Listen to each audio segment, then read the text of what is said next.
हे दोस्तों, you help में आपका स्वागत है। दोस्तों, इस वीडियो में हम देखने वाले हैं कि Indian space research organisation ISRO ने आईटीआई तथा डिप्लोमा कैंडिडेट के लिए कुछ नोटिफिकेशन जारी किया है। ठीक है, तो इस वीडियो में हम पूरी की पूरी वैकेंसी डिटेल्स के बारे में जानेंगे जो कि इसरो ने आईटीआई तथा डिप्लोमा कैंडिडेट के लिए जो है वो पब्लिश की है। ठीक है दोस्तों, तो वीडियो शुरू करने से पहले मैं बता दूं, चैनल सब्सक्राइब नहीं किया है तो राइट साइड पे सब्सक्राइब बटन शो हो रहा होगा, इस पर क्लिक करें। ठीक है, और उसके बाद बेल आइकन पर भी जरूर क्लिक करें। इससे फ़ायदा ये होगा जब भी हम कोई नया वीडियो बनाएंगे तो उसकी नोटिफिकेशन जो है वो आपको मिल जाएगी। ठीक है दोस्तों, तो शुरू करते हैं। इंडियन स्पेस रिसर्च ऑर्गेनाइजेशन यानी कि इसरो ने, ठीक है, टेक्नीशियन, टेक्निकल असिस्टेंट तथा ड्रॉट्समैन के लिए जो है नोटिफिकेशन जारी किया है। इसके लिए एलिजिबिलिटी है, आपके पास आईटीआई होना चाहिए या डिप्लोमा होना चाहिए। ठीक है, तो पूरी की पूरी इसकी वैकेंसी डिटेल्स के बारे में देख लेते हैं। ठीक है दोस्तों, तो हाँ, यहाँ पर हम देख लेते हैं दोस्तों, एक अच्छा मौका है आईटीआई कैंडिडेट के लिए तथा जिन्होंने भी डिप्लोमा कर रखा है तथा आईटीआई किया है उनके लिए एक अच्छा मौका है अपने देश के लिए, कंट्री के लिए काम करने का। ठीक है, तथा इसरो से जुड़ने का एक अच्छा मौका है। ठीक है, जिनका भी सपना है,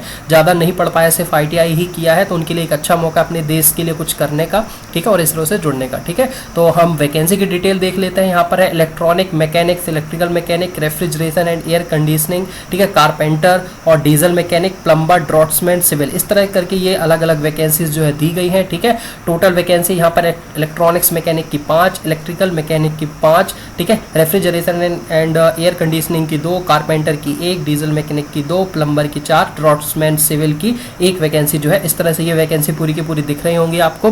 ठीक है, अब इसमें हम क्वालिफिकेशन की बात कर लेते हैं कि इलेक्ट्रॉनिक्स मैकेनिक के लिए आपको क्वालिफिकेशन क्या होना चाहिए। तो उसके लिए आप 10वीं पास होना चाहिए, प्लस आप आईटीआई होना चाहिए आपके पास। ठीक है, आईटीआई यदि आप किए हैं और 10वीं पास है तो इस सारी पोस्ट के लिए जो है आप वो भर सकते हैं। ठीक है, आईटीआई जो है वो किस ट्रेड पे होना चाहिए, इलेक्ट्रॉनिक मैकेनिक ट्रेड पे होना चाहिए। किस पोस्ट के लिए, इलेक्ट्रॉनिक मैकेनिक के लिए। ठीक है, जितनी भी ये पोस्ट दी गई हैं अलग अलग ट्रेड में, उस ट्रेड में आपके पास आईटीआई होना चाहिए, प्लस आप 10वीं पास होना चाहिए और आईटीआई आपके पास जो होना चाहिए। आईटीआई या फिर एनटीसी, एनएसी किस पर होना चाहिए आपका, इलेक्ट्रॉनिक मैकेनिक ट्रेड पे होना चाहिए। किस पोस्ट के लिए, इलेक्ट्रॉनिक मैकेनिक के लिए।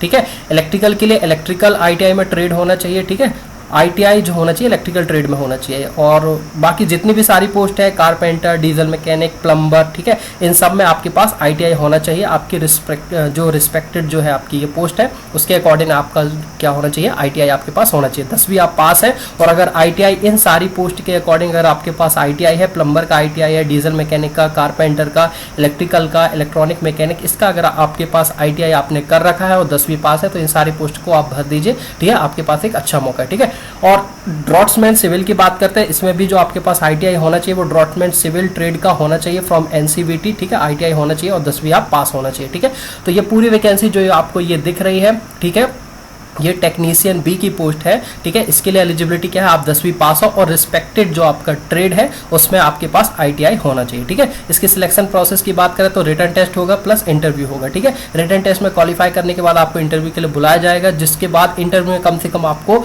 60% मार्क्स जो है इंटरव्यू में स्कोर करना है, उसके बाद आपका जो है वो सिलेक्शन हो जाएगा। ठीक है, इंटरव्यू के मार्क्स जो है वो फाइनल मेरिट में नहीं जुड़ेंगे, फाइनल मेरिट सिर्फ रिटन बेस पे बनेगी। इंटरव्यू को लेकिन क्वालिफाई करना कंपलसरी है, इंटरव्यू में कम से कम 60% मार्क्स लाना कंपलसरी है। ठीक है, उसके मार्क्स मेरिट में नहीं जुड़ेंगे, सिर्फ और सिर्फ क्वालिफाई करना आपको कंपलसरी है। ठीक है, और टेक्निकल असिस्टेंट की अगर अपन बात करें तो मैकेनिकल और इलेक्ट्रिकल, ठीक है, तो ओबीसी की 1 और जनरल की 1 सीट खाली है इलेक्ट्रिकल में, और मैकेनिकल में ओबीसी की 1 है। ठीक है, इसके लिए एलिजिबिलिटी की बात करें टेक्निकल असिस्टेंट के लिए तो आपके पास डिप्लोमा होना चाहिए, किसमें, मैकेनिकल इंजीनियरिंग में।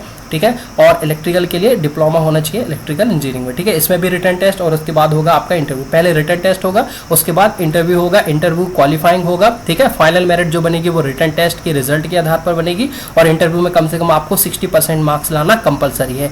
इंटरव्यू के मार्क्स नहीं जुड़ेंगे, सिर्फ आपको क्वालिफाई करना है, 60% मार्क्स जो है वो लाना है। ठीक है, अब हम इसकी अगर जो सारी की सारी पोस्ट है इनमें अगर हम एज की बात कर लें तो एज जो है आपकी मैक्सिमम एज जो है 18 से 35 साल होना चाहिए। 35 ईयर्स जनरल कैंडिडेट के लिए मैक्सिमम एज होगी। ठीक है, और 5 साल की छूट के साथ SC ST की 40 साल, ओबीसी की 38 ईयर्स। ठीक है, जनरल के लिए 35 ईयर्स से अगर आप कम हैं तो जो है आप इस फॉर्म को जो है भर सकते हैं। ठीक है, पे अलाउंसेस और सैलरी की बात कर लेते हैं। ठीक है, तो टेक्निकल असिस्टेंट जिसके लिए डिप्लोमा कैंडिडेट एलिजिबल है उसके लिए बेसिक पे है 44,900 और टेक्नीशियन और ड्रॉट्समैन बी के लिए जो है 21,700, ये आपका बेसिक पे है। ठीक है, अब इसमें डीए पता नहीं कितना ऐड होगा, अगर मिनिमम डीए 4% भी ऐड होता है तो भी आपकी 45,000 और 22,000 मिनिमम सैलरी इसमें बनने वाली है।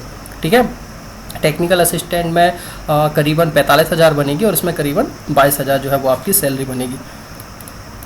ठीक है। और सिलेक्शन प्रोसेस की बात करें, रिटर्न टेस्ट होगा, ठीक है, उसके बाद आपका स्किल टेस्ट यानी कि एक इंटरव्यू होगा, ठीक है। रिटर्न टेस्ट क्वालिफाई करने के बाद आपको इंटरव्यू के लिए बुलाया जाएगा। इंटरव्यू में क्या है कि इंटरव्यू की मेरिट नहीं बनेगी, सिर्फ आपको उसको क्वालिफाई करना पड़ेगा। 100 पॉइंट का इंटरव्यू रहेगा, उसमें 60% मार्क्स आपको लाना पड़ेगा, ठीक है। जो फाइनल मेरिट बनेगी वो सिर्फ और सिर्फ रिटर्न बेस पे बनेगी। आपको जो है इंटरव्यू सिर्फ क्वालिफाई करना है 60% नंबर जो है ला करके, ठीक है। इस फॉर्म को भरने की अगर हम देख लेते हैं तो फॉर्म को भरने के लिए जो फीस लगना है, ठीक है, पेमेंट ऑफ एप्लीकेशन फीस जो लगनी है वो है 250 रुपये, ठीक है। इस ऑनलाइन एप्लीकेशन फॉर्म भरना है, इसमें ऑफलाइन नहीं है, पूरा का पूरा फॉर्म जो है आप ऑनलाइन भरेंगे, ठीक है। फीस की अगर हम बात करें तो जनरल और ओबीसी कैंडिडेट के, ओबीसी के जो मेल कैंडिडेट है उन्हें 250 रुपये की फीस जो है वो जमा करना है, ठीक है। एससी एसटी तथा जो भी अपने पीडब्ल्यूडी कैंडिडेट है उनके लिए कोई फीस नहीं लगना है। जनरल और ओबीसी के मेल कैंडिडेट के लिए 250 रुपये की फीस लगना है। ये फीस कैसे जमा करना है, जैसे ही आप ऑनलाइन रजिस्ट्रेशन करेंगे, ठीक है, ऑनलाइन फॉर्म भरने के बाद आपकी एक चालान जनरेट होगी, ठीक है। तो उस चालान 250 रुपये की चालान जनरेट होगी जब आप ऑनलाइन एप्लीकेशन फॉर्म भरेंगे।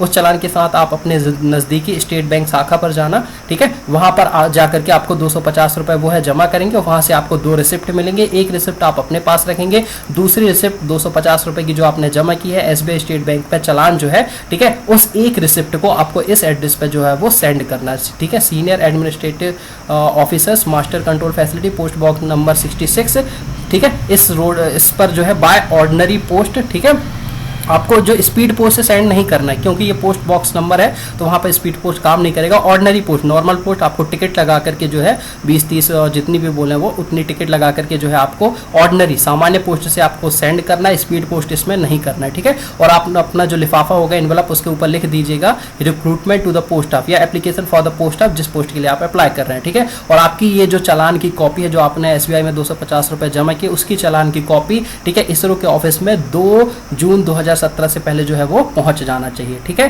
फीस कैसे जमा करेंगे, ऑनलाइन फॉर्म भरेंगे, ठीक है, चालान जनरेट होंगे, उसको लेकर के आप एसबीआई शाखा पे जाएंगे, 250 रुपये से फीस जमा करके वहां से एक चालान मिलेगी, उसको आपको इसरो ऑफिस भेजना है। किस एड्रेस पर, ये एड्रेस आपकी स्क्रीन पर जो दिख रहा है, ठीक है। और वो 2 जून 2017 के पहले वो एड्रेस जो है वो पहुंच जाना चाहिए, ठीक है। और फॉर्म को भरने की मैं लास्ट डेट बता दूं, 22 मई 2017 से पहले आप इस ऑनलाइन एप्लीकेशन फॉर्म को भर दें, ठीक है। फॉर्म को भरने के बाद जो जनरल ओबीसी कैंडिडेट है वो फीस जमा करें, ठीक है, एसबीआई शाखा पर जा करके, ठीक है। तो ये लगभग पूरी की पूरी डिटेल थी, हमने बता दिया कि इसमें, और इसके फॉर्म जो है 1 मई 2017 से 22 मई 2017 तक भरे जा रहे हैं, ठीक है। लास्ट डेट जो है वो है 22 मई 2017, उससे पहले आप जो है ऑनलाइन एप्लीकेशन फॉर्म भरें, ठीक है। डॉक्यूमेंट्स क्या क्या भेजने हैं, जनरल और देखिए एससी एसटी और person with disability, ex serviceman को किसी भी तरह का कोई डॉक्यूमेंट नहीं भेजना है। डॉक्यूमेंट से भेजना है जनरल और ओबीसी के मेल कैंडिडेट को क्या भेजना है, सिर्फ और सिर्फ आपकी चालान की कॉपी जो आपने फीस जमा की है, ठीक है, स्टेट बैंक ऑफ इंडिया पर, उसकी चालान की कॉपी को आपको जो एड्रेस दिया गया उस एड्रेस पर जो है आपको सेंड करना है। उसके लिफाफे के ऊपर आप लिख देना application for the post of या recruitment for the post of, जो भी है वो आप इस तरह से लिख करके जो है भेज दें ताकि वो 2 जून 2017 से पहले जो है एप्लीकेशन फॉर्म पहुंच जाए, ठीक है। दोस्तों एक अच्छा मौका है आईटीआई वालों के लिए जो ज़्यादा पढ़े लिखे नहीं है, अगर उनको लगता है कि नहीं उन्हें कंट्री के लिए कुछ करना है तो इसरो से जुड़ने का एक अच्छा मौका है आईटीआई वाले कैंडिडेट के लिए और डिप्लोमा वाले कैंडिडेट के लिए, ठीक है। तो एक अच्छा मौका है, फॉर्म जरूर भरें आप लोग, ठीक है, रिटर्न क्वालिफाई करें, उसके बाद इंटरव्यू की तैयारी करें, आपका सिलेक्शन जरूर होगा, ठीक है। दोस्तों मिलते हैं अगले वीडियो में, थैंक यू सो मच।